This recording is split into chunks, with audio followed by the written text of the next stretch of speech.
Bonjour les audacieuses de la foi et bienvenue sur la chaîne Oser vaincre. Aujourd'hui, nous allons parler de la loi de la Genèse. Lisons Colossiens chapitre 1, versets 9 à 11.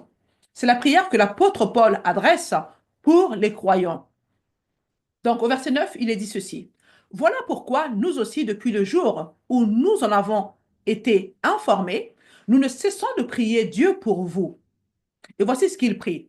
Nous demandons que vous soyez remplis de la connaissance de sa volonté en toute sagesse et intelligence spirituelle. Vous voyez, ici, c'est l'apôtre Paul qui prie pour les croyants, afin qu'ils soient remplis de la connaissance de Dieu, de la sagesse et l'intelligence spirituelle. Donc cela nous fait comprendre que la volonté de Dieu ne s'accomplit pas de façon automatique. Amen. Il prie donc pour que les Colossiens soient remplis de toute sagesse et de toute intelligence spirituelle. Au verset 10, il est dit, pour marcher d'une manière digne du Seigneur.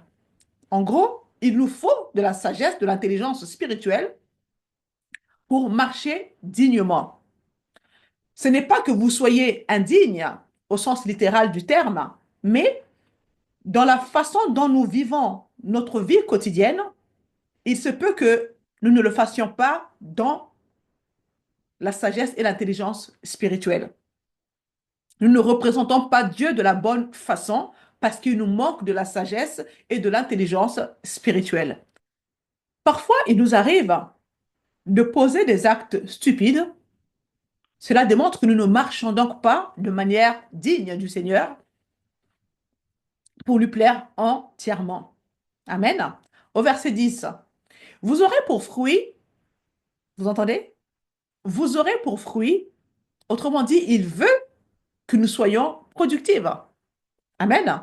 Vous aurez pour fruit en toutes sortes d'œuvres bonnes et vous progresserez dans la connaissance de Dieu. Verset 11. Vous serez fortifiés à tout point de vue par sa puissance glorieuse pour être toujours et avec joie, persévérant et patient. Vous savez, Jésus avait une intelligence spirituelle. Il évaluait les choses avec les yeux spirituels. Lorsque ses disciples lui ont apporté les deux pains, non, deux poissons et 5 pains, ils avaient un discours qui disait, il est impossible que cela nourrisse tous ces gens. Parce qu'ils évaluaient leurs ressources avec une intelligence naturelle. Mais Jésus a regardé les mêmes 5 pains et les 2 poissons avec l'intelligence spirituelle et il a dit, il y en a suffisamment. Donc, il voyait différemment. Ses yeux étaient différents. Il était dans le royaume. Ce qui n'était pas le cas de ses disciples à ce moment-là. Amen. Donc, en d'autres termes, dans le royaume, ce que vous considérez comme insuffisant est suffisant.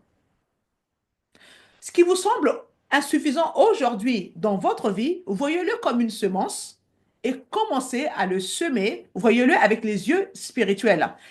Et c'est pourquoi il est bon, mes sœurs, de nous approprier les prières de l'apôtre Paul. Demandez dans vos prières d'avoir de la sagesse et de l'intelligence spirituelle. C'est puissant. Amen. Il y a des principes de sagesse et il y a des lois qui vont vous affecter si vous ne savez pas comment vous y prendre. Les lois du royaume, lisons Matthieu 6, 33. Cherchez premièrement le royaume. Alors, comment fonctionne le royaume?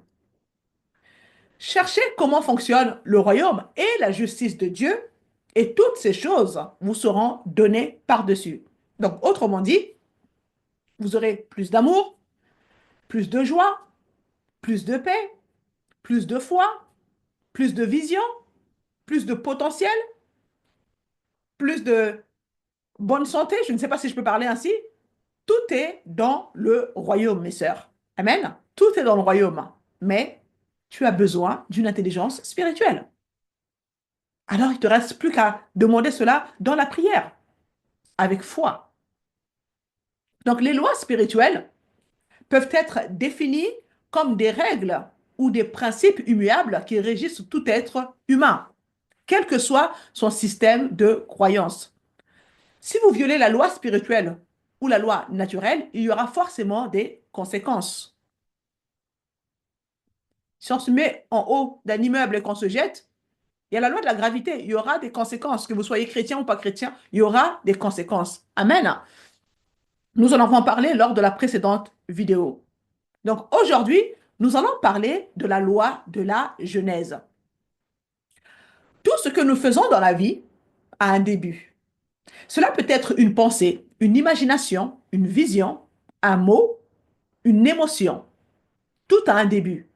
Et selon la nature du commencement ou la semence du commencement, selon la nature de ce commencement, cela déterminera à quoi ressemblera la moisson. Et si quelque chose commence d'une mauvaise manière, il n'en sortira rien de bon, sauf si la miséricorde et la grâce de Dieu entrent en action. Donc, si vous êtes appelé selon son plan, il peut faire en sorte que vos erreurs concourent à votre bien. Donc, tout a un commencement. Nous appellerons cela une semence. Chaque semence a une source. La source est typiquement notre cœur. Et c'est donc de notre cœur que viennent toutes sortes de bonnes choses, mais c'est aussi de notre cœur que viennent toutes sortes de choses très négatives. Tout ce que nous libérons de notre bouche provient du cœur. Amen. Jésus en parle dans Luc 6, verset 45. Ainsi, la nature de la semence qui vient de votre cœur, qu'il soit connecté à Dieu ou déconnecté de Dieu, va déterminer la nature de la semence du commencement de ce que vous entreprendrez. Et le commencement est ce qu'on appelle la Genèse. Donc la Genèse dit que tout se reproduit selon son espèce ou sa nature. Nous sommes dans une série où nous sommes on essaie de comprendre comment fonctionne le royaume de Dieu. Parce que si vous ne savez pas comment fonctionne ce royaume, vous serez en difficulté. Vous ne pourrez pas jouir des lois qui régissent ce royaume qui sont censées être à votre bénéfice. Mais à cause de l'ignorance, vous allez vous heurter à des difficultés parce que vous n'avez pas saisi comment fonctionne ce royaume. Amen. Donc, tout a un commencement qui est une semence, qui a une nature, qui vient d'une source, et la source va déterminer la nature de la semence, et la nature de la semence va produire ce qu'elle doit produire, parce qu'il s'agit d'une espèce qui va se reproduire. Amen. Donc, lorsque nous commençons quelque chose, qu'il s'agisse d'un projet, d'un travail, d'une relation, d'une fête ou autre, tout a un début. Il a été conçu quelque part. Et généralement, c'est dans le cœur, dans une vie de pensée. Amen. Et si c'était indépendant de Dieu, alors il aura une nature indépendante de Dieu. C'est logique. Donc, tout ce qui est indépendant de Dieu s'appelle le péché. Tout ce qui est indépendant de Dieu, chaque pensée, chaque émotion, chaque parole, chaque action, tout langage corporel, tout ce que vous pensez qui n'est pas né en lui a sa propre nature. Et cette nature fait partie du cycle de la mort. C'est une genèse. Amen. Galates 6, verset 8 nous dit, celui qui sème pour sa chair moissonnera de la chair la corruption. Mais celui qui sème pour l'esprit moissonnera de l'esprit la vie éternelle. La pensée de la chair est la mort. Alors parfois, il nous arrive d'analyser notre vie et nous nous disons, mais pourquoi les choses ne vont pas bien? Ce sont juste des récoltes, des semences provenant d'une source qui était probablement indépendante de Dieu. Tout ce que nous faisons, que ce soit dépendant de Dieu ou indépendant de Dieu, produira une récolte. Amen. Je ne vais pas aller dans Genèse 1 et lire tout le chapitre, mais il est question de tout ce qui se reproduit selon son espèce. Et ensuite, il dit, maintenant écoutez, faisons l'homme à notre image. Donc Dieu a créé l'homme selon son espèce, selon son image. Tout le reste de la terre, tout a été créé selon son espèce pour engendrer selon son espèce. Les chiens ont des chats ont des chatons.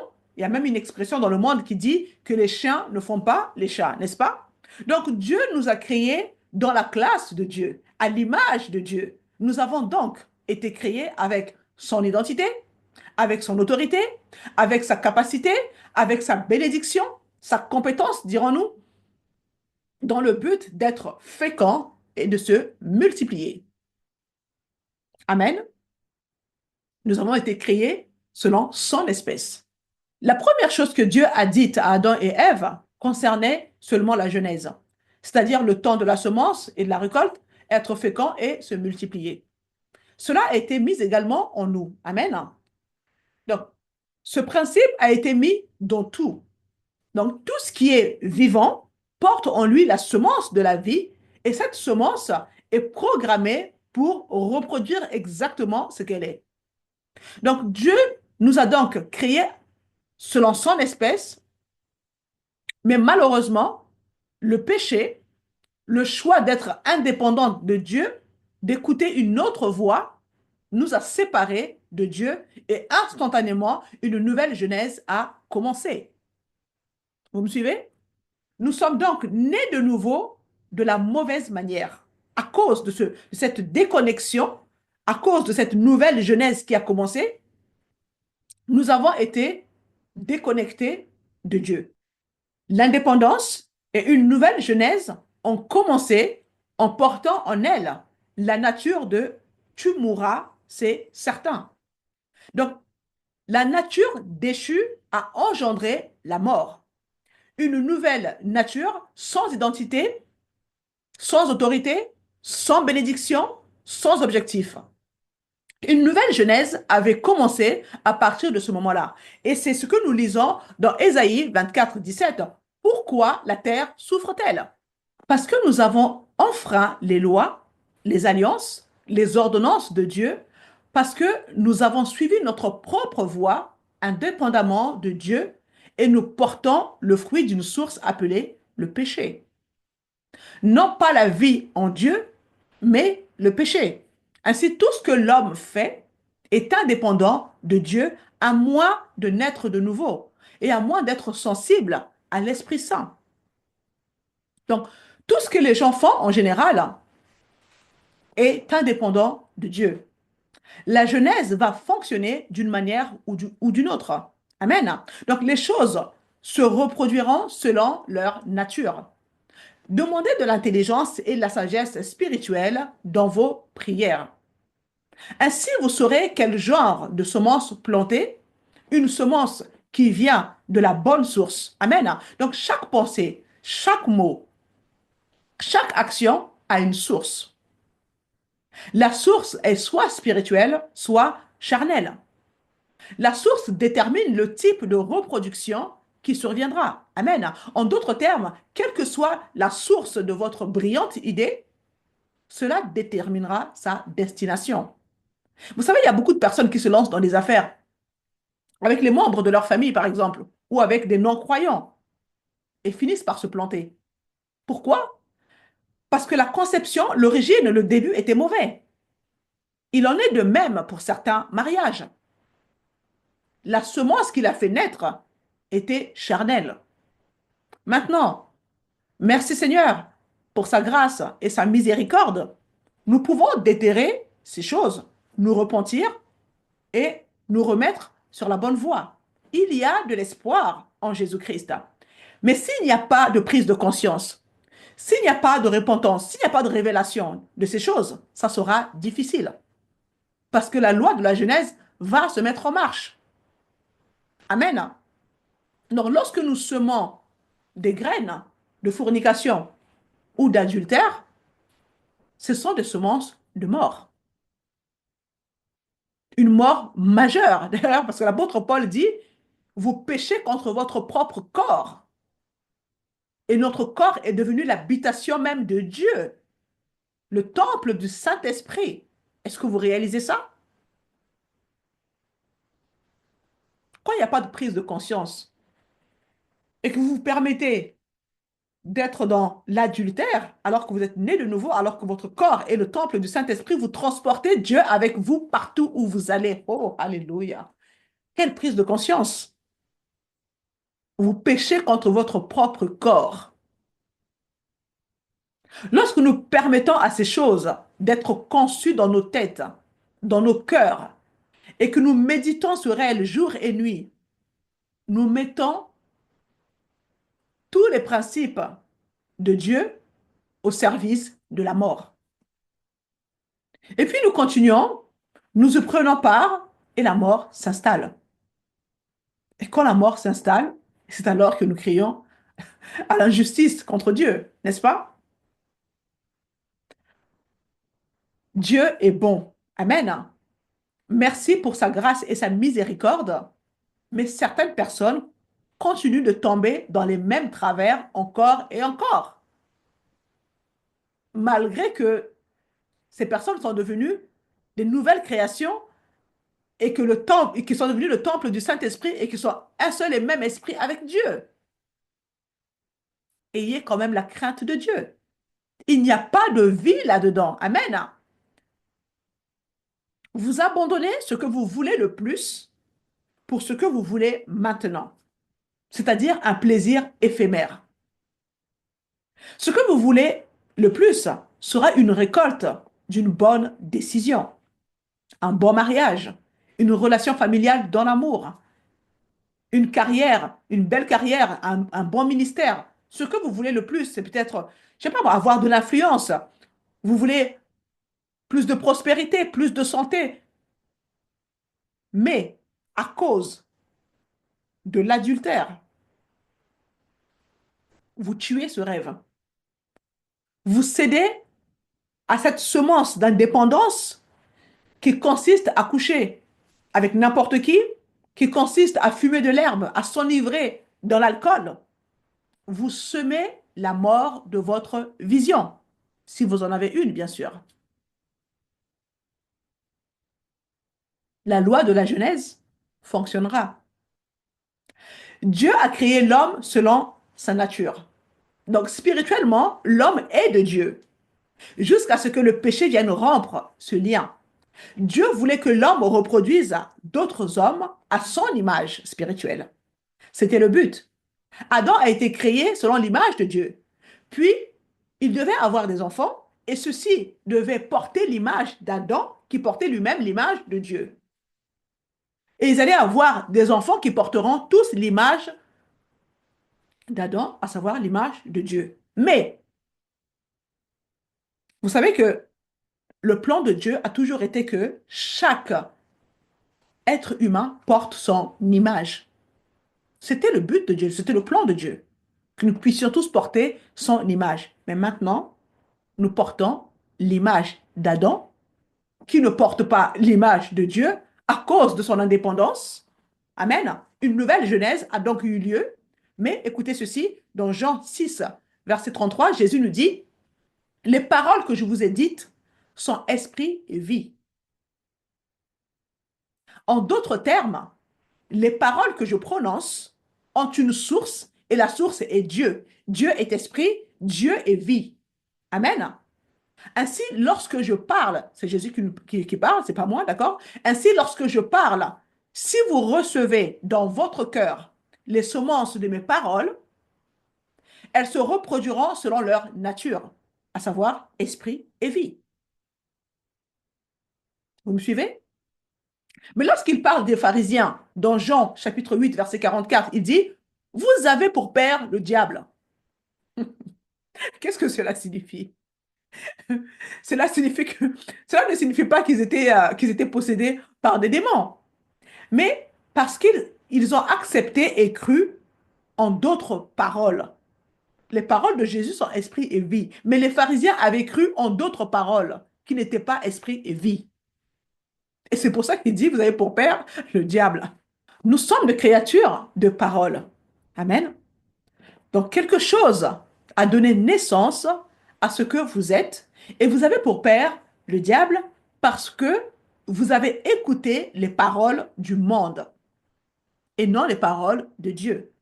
Donc ces semences portent la nature du monde, de la mort, des ténèbres, de la corruption et de la perte. Vous me suivez? Donc parfois, nous voyons des gens autour de nous, quand vous analysez leur vie est chaotique. Ils ont cru en quelle parole? Quelle est la genèse qui agit dans leur vie?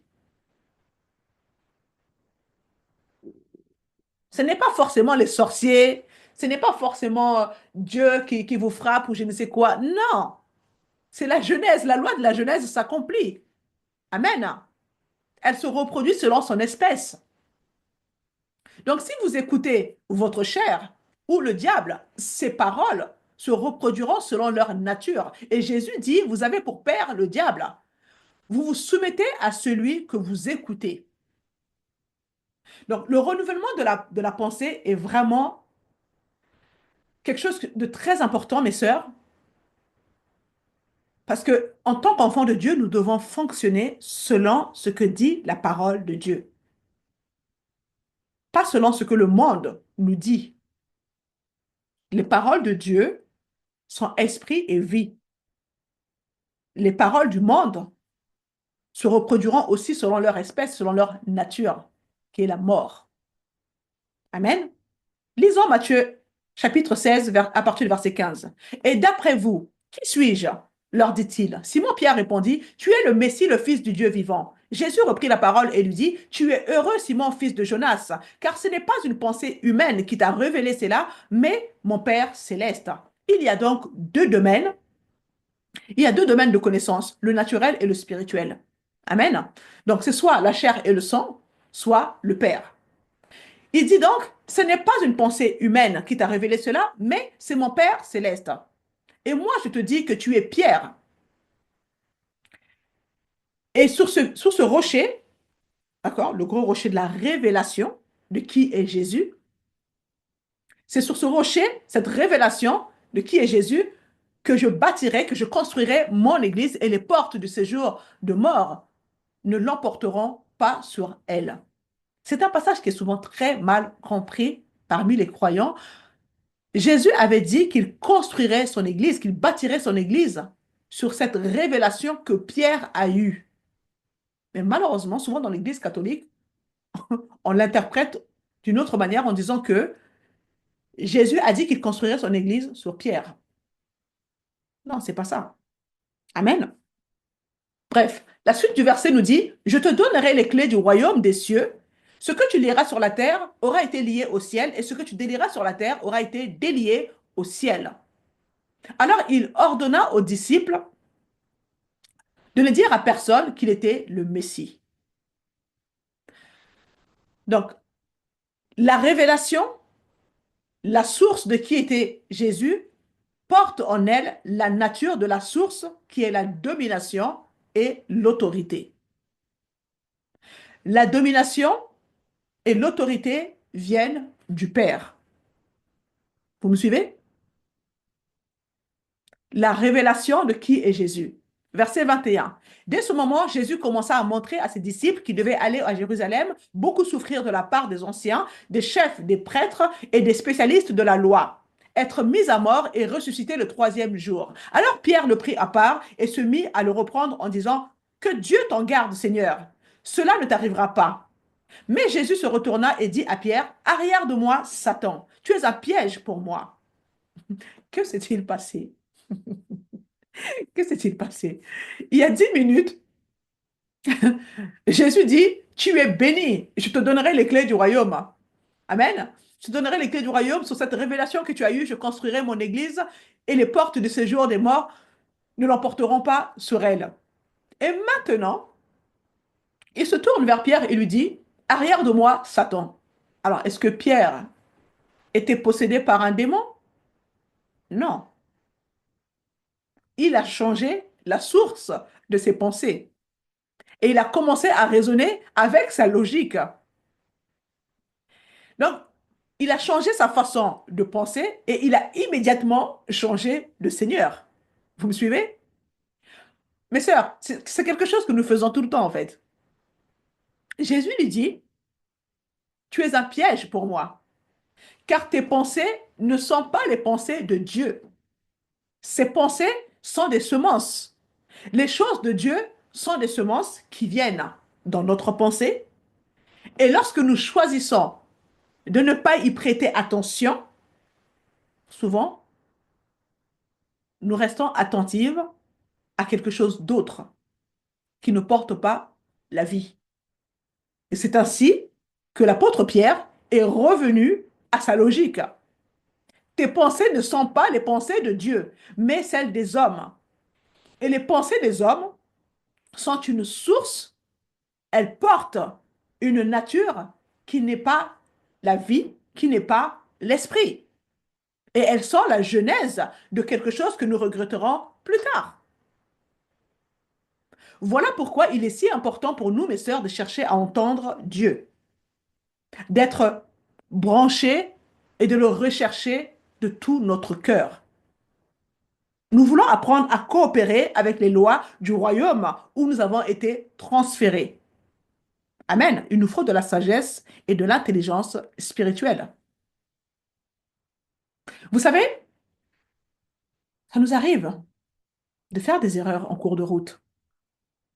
Mais si vous êtes appelé conformément à son plan, en cherchant premièrement son royaume comme votre objectif, alors il peut faire en sorte que ces erreurs puissent contribuer à votre bien. Vous refléterez toujours la nature de ce à quoi vous êtes soumise.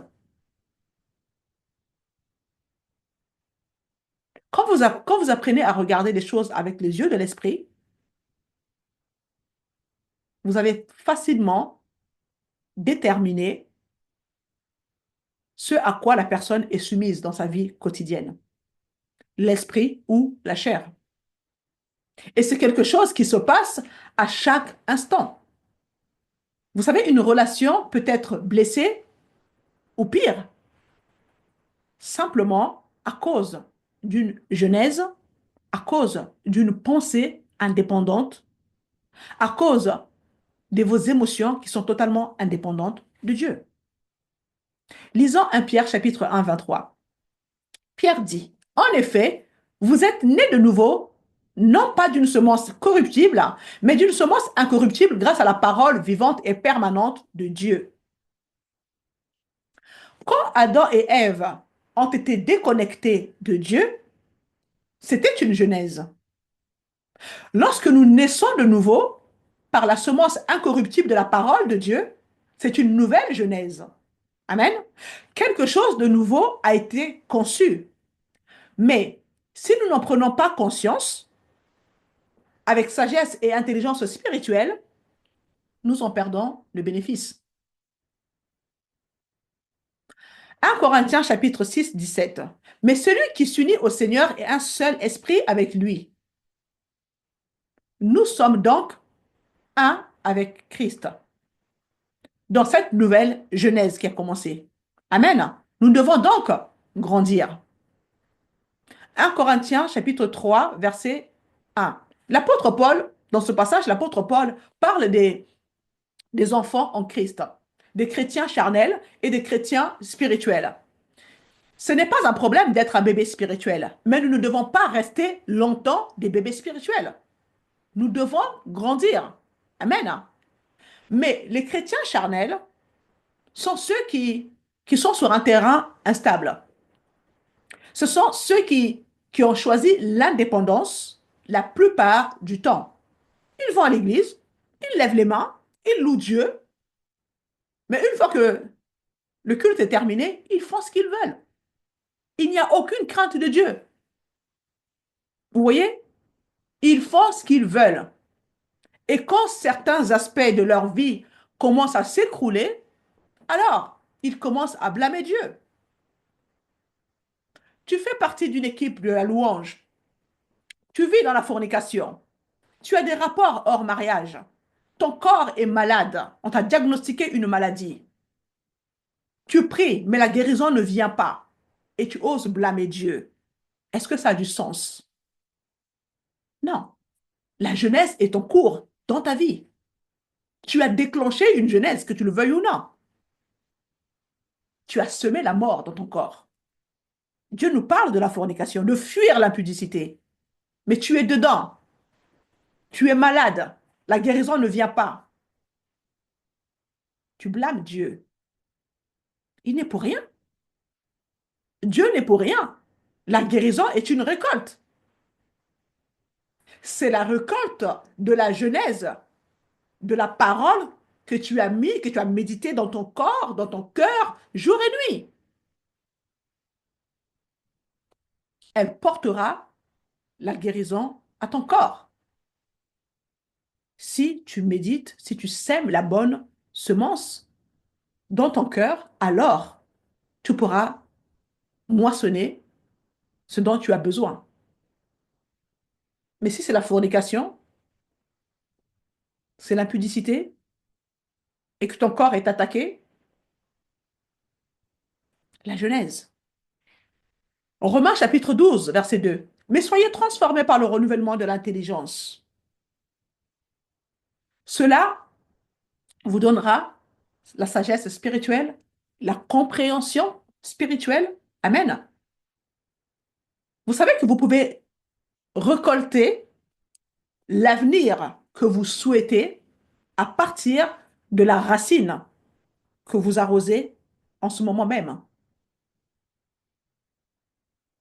Qu'est-ce que vous arrosez en ce moment? Analysez un petit peu votre vie, votre parcours. Qu'est-ce qui retient le plus votre attention en ce moment? Est-ce que l'avenir que vous pensez vouloir se trouve dans cette semence, dans cette racine? Amen. La façon dont nous passons notre temps peut être la genèse de la dévastation ou de la vie. La façon dont vous passez votre temps libre va déterminer la place que vous donnez aux semences. D'où viennent-elles? Quelle est leur nature? Quelle est leur source? La source de ces semences auxquelles vous vous exposez dans ce monde. Par rapport à tous les divertissements qui nous entourent. Les divertissements sont également des semences. Que faites-vous de votre temps libre? Vous vous exposez à quoi? Pendant vos activités, vous faites quoi en fait?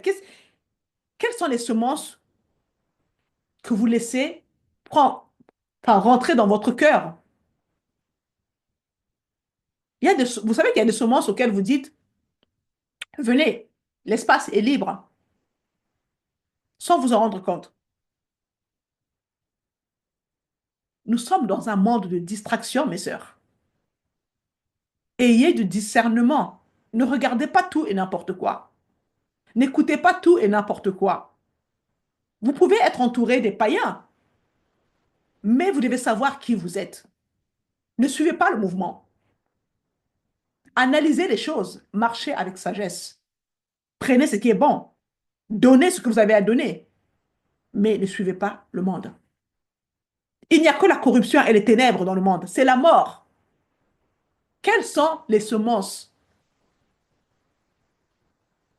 Vous ne pouvez pas changer la loi de la Genèse. Vous ne pouvez pas. Vous pouvez travailler avec elle ou contre elle, mais elle va produire dans les deux cas. Et donc, tout ce que nous permettons d'être semé dans nos vies, soit nous sommes de notre Père, le diable, soit nous sommes de notre Père, le véritable Dieu, Jésus-Christ. Amen. Donc, je sais que ce message ne vous caresse pas, mais il a pour but de réveiller votre conscience pour connaître comment fonctionnent les lois qui régissent le royaume dans lequel vous avez été transféré et que vous puissiez ainsi réajuster votre marche afin d'être au bénéfice des lois du royaume. Amen. C'est important que nous puissions le comprendre. Je suis désolée si cela vous fait du mal, mais c'est important. Il y a des moments où Dieu a des paroles qui vous donnent, vous avez l'impression de recevoir des gifles. J'ai déjà reçu des révélations où vraiment je suis restée la bouche ouverte, où je sentais que vraiment le Seigneur me mettait des gifles. Mais c'est pour mon bien. Amen. Donc ce message, c'est aussi pour votre bien. Donc nous ne pouvons que reproduire ce que nous sommes. Dans Matthieu chapitre 7, verset 17 à 18, il dit ceci. Tout bon arbre produit de bons fruits, mais le mauvais arbre produit de mauvais fruits. Un bon arbre ne peut pas porter de mauvais fruits, ni un mauvais arbre porter de bons fruits. C'est impossible. C'est la loi de la Genèse. Il va se reproduire selon son espèce. Matthieu 12, verset 33. Ou faites l'arbre bon, ou son fruit bon. Ou faites l'arbre mauvais, ou son fruit mauvais. Car l'arbre est reconnu par son fruit. Ça, nous le savons. L'arbre est reconnu par son fruit. Donc, de même, votre vie est connue par les récoltes qui se produisent. Si vous n'aimez pas les récoltes de votre vie actuelle, changez la semence. Il n'est pas trop tard. Amen. Méfiez-vous de la source de la semence, car la source est ce qui donne sa nature. Amen. C'est ce qui va lui donner sa récolte. Au verset 34, c'est Jésus qui parle avec douceur, où il dit, race de vipères, comment étant méchant pouvez-vous dire des bonnes choses? Car de l'abondance du cœur, la bouche parle. Donc, il parle ici de la loi de la Genèse. Il n'emploie pas ce terme, mais il parle des choses qui sortent de notre cœur. Des mots, des semences. L'homme bon, du bon trésor, produit des bonnes choses. Vous pouvez prophétiser sur votre vie à partir de semences qui sont dans votre cœur. Vous vous connaissez vous-même et Dieu vous connaît aussi. Pas besoin de courir derrière des gens pour recevoir des prophéties. Analysez les semences qui sont dans votre cœur et vous pouvez prophétiser sur votre propre vie. Si ce sont des semences de luxure, de drogue, d'alcool, de fêtes, de moqueries ou autres, alors nous pouvons prophétiser. Mais s'il s'agit de semences d'amour, de joie, de paix, de relations saines, de santé, de guérison, de justice, et que vous vous nourrissez vous-même, vous pouvez aussi prophétiser. Soyez honnête avec vous-même. Vous connaissez votre cœur. Vous savez ce que vous mettez dans votre cœur. Vous savez ce que vous méditez au quotidien. Vous connaissez vos pensées, vos actions. Si ce sont des bonnes choses, alors vous aurez une vie bénie. Notre image de nous-mêmes, nos attentes, nos paroles, les ragots, les critiques ont une source. Pourquoi faites-vous des commérages? Pourquoi critiquez-vous? Avez-vous réfléchi à leur origine? C'est la loi de la Genèse. Tout est le reflet de votre cœur. C'est le reflet de votre cœur. Nos paroles sont le fruit de la racine de notre nature. Vos paroles sont le reflet de là où vous en êtes spirituellement. Et ce sont des semences qui vont porter leur nature. Et la source de cela provient de votre cœur. Vous comprenez? Garde ton cœur plus que toute autre chose. De lui jaillissent les sources de la vie. Amen. Il peut s'agir du mal, de la lumière, de la vie de Dieu. Et la Genèse a lieu tout le temps. Elle a lieu tout le temps. Que vous le vouliez ou pas, que vous soyez consciente ou inconsciente, la loi de la Genèse fonctionne. Maintenant, par la grâce de Dieu, nous pouvons déterrer beaucoup de semences. Dieu soit loué. Je reconnais mes erreurs, je reconnais mes fautes, je me réponds, je ne ferai plus jamais ça et j'avance. Vous n'avez pas besoin qu'on passe, je sais pas moi, 5, 6 heures de délivrance. Reconnaissez qu'il y a des mauvaises semences qui agissent en vous. Repentez-vous, revenez à Dieu et prenez un nouveau départ. Semez des bonnes semences. Et la loi de la Genèse fonctionnera. Amen.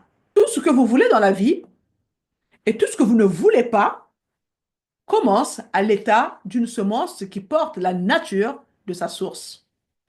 Et votre cœur est la source. Peu importe ce que vous voulez, si cela vient de la dépendance à Dieu ou de ses promesses, alors cela portera cette nature. Si cela vient des désirs de votre chair, vous verrez également la récolte que vous aurez. Cela portera cette nature, cette identité. Amen. Vous ne pouvez pas produire le fruit d'une nature différente. C'est ce qu'on appelle la religion. Amen. Parce que la religion, c'est quand on essaye de faire paraître quelque chose d'une certaine manière sans en changer la nature. C'est de la religion. Passons à Jacques chapitre 3, 13. Lequel parmi vous est sage et intelligent, qu'il montre par un bon comportement ses œuvres empreintes de douceur et de sagesse. Mais si vous avez dans votre cœur une jalousie amère, un esprit de rivalité, ne faites pas les fiers et ne mentez pas contre la vérité. Une telle sagesse ne vient pas d'en haut. Elle est au contraire terrestre, purement humaine et démoniaque. Vous entendez? Ce sont des sources. En effet, là où il y a de la jalousie et un esprit de rivalité, il y a du désordre et toutes sortes de pratiques mauvaises. Vous entendez? Donc la jalousie et un esprit de rivalité sont des semences qui portent la nature de la source, qui est votre propre volonté, n'est-ce pas? Et la récolte. Ici, dans ce passage, il est dit, tout cela apporte toutes sortes de pratiques mauvaises, c'est-à-dire la Genèse est enclenchée. Cette loi va fonctionner. Vous ne pouvez pas faire une chose et attendre un autre résultat. Verset 17. La sagesse d'en haut est tout d'abord pure, ensuite porteuse de paix. Donc la source d'en haut, la sagesse est donc pure, ensuite porteuse de paix. Douce, conciliante, pleine de compassion, de bons fruits, elle est sans parti prise, n'est-ce pas? Sans hypocrisie. Donc le fruit de la justice. Dans du fruit, dans tout fruit, il y a une semence. Si votre vie reflète la paix de Dieu, la joie, si l'environnement qui vous entoure est un environnement de paix, alors nous en connaissons la source. Dieu en est la source. Amen. Mais s'il s'agit de toutes les mauvaises choses, la source est différente. Si vous ne récoltez pas des bonnes choses dans votre mariage, reconnaissez-le, répentez-vous, soyez restaurés, recommencez à zéro. Mettez de nouvelles semences dans le sol. Le sol, c'est votre cœur. Si votre vie n'est qu'une succession de relations brisées, le problème vient probablement de vous. Parfois, nous devons être honnêtes avec nous-mêmes. Parce que si votre vie n'est qu'une relation brisée après l'autre et que tout le monde s'enfuit quand il vous voit arriver, le problème, c'est vous. Vous semez la mauvaise chose. Vous ne pouvez pas garder un emploi pour X raisons. Analysez la semence. Qu'est-ce qui se passe? Êtes-vous paresseuse? Êtes-vous critique? Êtes-vous rebelle? Êtes-vous toujours en retard? Il y a l'ordre naturel qui doit être correct pour qu'il y ait un progrès spirituel. J'en ai parlé lors de la vidéo précédente. S'il n'y a pas de l'ordre dans le naturel, dans le spirituel, il n'y en aura pas non plus. Vous me suivez? Donc, si vous n'arrivez pas à garder un emploi, c'est qu'il y a une raison. Vous comprenez? Prenez le temps d'analyser les choses. Il y a des lois spirituelles qui régissent chaque être humain. La guérison, c'est la même chose. Je parle beaucoup de la guérison. Votre autorité est le reflet de votre nature. Il est intéressant de noter que les 7 fils de Sheva essayaient de chasser des démons par l'esprit, enfin en disant, au nom de Jésus-Christ que l'apôtre Paul prêche, on t'ordonne de quitter, de sortir de la vie de cette personne.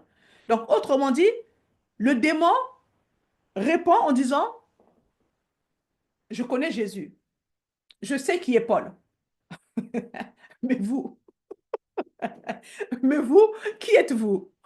C'est quand même intéressant. Voilà ce qu'il en est.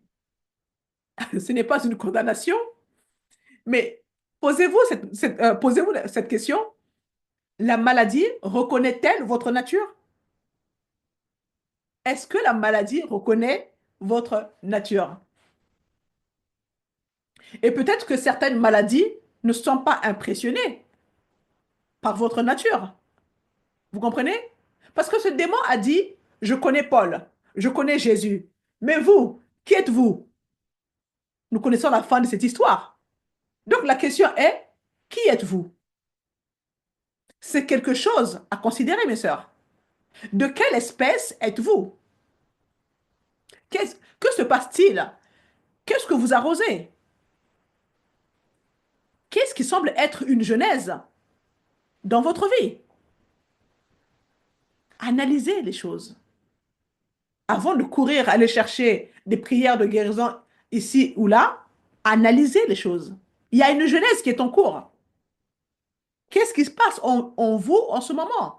Quelles sont ces pensées que vous autorisez et qui déclenchent cette genèse dans votre vie? Quelles sont les décisions que vous avez prises? Tout cela, ce sont des semences d'un nouveau départ. Peut-être que vous arrosez des choses qui viennent étouffer la parole de Dieu en vous, ce qui fait que la maladie vous résiste. Dans la vie, tout se reproduit selon son espèce. Amen. Donc, votre espèce sera révélée. Votre nature sera révélée. Tout le monde verra de quelle nature vous êtes. Les paroles de Dieu sont le fruit de sa nature. Dans Jean chapitre 6, verset 63, les paroles que je vous ai dites sont esprit et vie. Si Dieu dit, mes paroles sont esprit et vie, méditez donc la parole jour et nuit. Accrochez-vous à elle et que ces paroles ne s'éloignent pas de vos yeux. Parce que les paroles de Dieu, c'est la vie, c'est la santé, c'est la guérison pour tout mon corps. Amen. Parce que ce que je veux se trouve dans les promesses, les semences d'une nouvelle genèse dans ma vie, les semences des relations, des faveurs de santé, de guérison, de prospérité, d'influence. Toutes ces choses sont dans le royaume. Et je suis dans le royaume. Alors, je pense que je vais me réveiller et essayer de comprendre comment fonctionne ce royaume et commencer à semer les semences de Dieu qui sont esprit et vie. Et si je suis fidèle, alors je continuerai à marcher dans cette voie et ma vie sera totalement transformée. Il n'y a pas de mystère là-dedans. Amen. Lorsqu'on obéit, lorsqu'on coopère avec les lois du royaume, les choses se mettent en place de façon naturelle. Romains chapitre 8, verset 5 dit, ceux, en effet, qui vivent selon la chair s'affectionnent aux choses de la chair. La genèse est déclenchée. Amen. Tandis que ceux qui vivent selon l'esprit s'affectionnent aux choses de l'esprit. La genèse, elle fonctionne. L'affection de la chair, c'est la mort. Les récoltes ont lieu, le cycle de la mort a pris place. La maladie, la pauvreté, le chômage, la dépression, la peur, toutes ces choses, c'est la mort. C'est le cycle de la mort qui commence avec la genèse de semence de la mort. Pourquoi êtes-vous dans la dépression? Ce qui est indépendant de Dieu, les pensées, les paroles, les actions, toutes les mauvaises choses commencent à se mettre à l'œuvre. Vous me suivez? Vous commencez à attirer ces choses. Cela n'arrivera peut-être pas demain, mais il se peut qu'un jour, vous preniez du recul et vous disiez, mais je ne comprends pas en fait pourquoi ma vie est un tel gâchis. Qu'est-ce qui s'est passé? Eh bien, maintenant, vous pouvez changer les semences. Il n'est pas trop tard. L'affection de la chair, c'est la mort. L'affection de l'esprit, c'est la vie et la paix. Qui ne veut pas la vie et la paix? Il n'est pas trop tard. Tout est possible à celui qui croit. Et notre Dieu est un Dieu de l'impossible, est un Dieu des miracles. Amen, c'est un Dieu miséricordieux. Ma sœur, prends connaissance des choses, réponds-toi, fais demi-tour et mets les bonnes semences. Et la loi de la Genèse va s'enclencher. Amen. Il y a de l'espoir en Jésus-Christ. Galates chapitre 5, le fruit de l'esprit. Amen. Est la récolte de la nature de Dieu. Parfois, nous demandons, Seigneur, ceci, donne-moi cela. Applique seulement, marche selon le fruit de l'esprit, et tu verras que tous les dons vont suivre derrière. Marchez selon le fruit de l'esprit en vous. Amen. Vous l'avez déjà. Vous n'avez pas besoin de demander, Seigneur, donne-moi la maîtrise de soi, donne-moi la foi. Non, vous l'avez déjà. Vous l'avez déjà. Marchez selon le fruit de l'esprit en vous, et vous verrez que tous les dons vont suivre. Amen. Vous aurez une bonne récolte. Donc, la conclusion de ce partage, c'est que tout a un début, une semence qui a une source. Amen. La nature de la semence détermine la nature de la moisson. De nouveaux commencements se produisent chaque jour. Amen. Ce sont des semences qui portent votre avenir. Soyez donc consciente des sources des nouveaux commencements que vous produisez chaque jour. Changez-la si c'est nécessaire. Amen. Je vous donne rendez-vous dans 15 jours pour la suite. Partagez la vidéo pour réveiller d'autres consciences, n'est-ce pas? On en a vraiment besoin parce que trop d'enfants de Dieu sont dans la frustration. Parce qu'ils ne savent pas quelles sont les lois qui régissent le royaume dans lequel ils ont été transférés. Donc, je vous encourage vraiment à partager cette vidéo afin de bénir les autres membres du corps du Christ. Amen. Abonnez-vous si ce n'est pas encore fait afin de ne rien manquer. À très bientôt.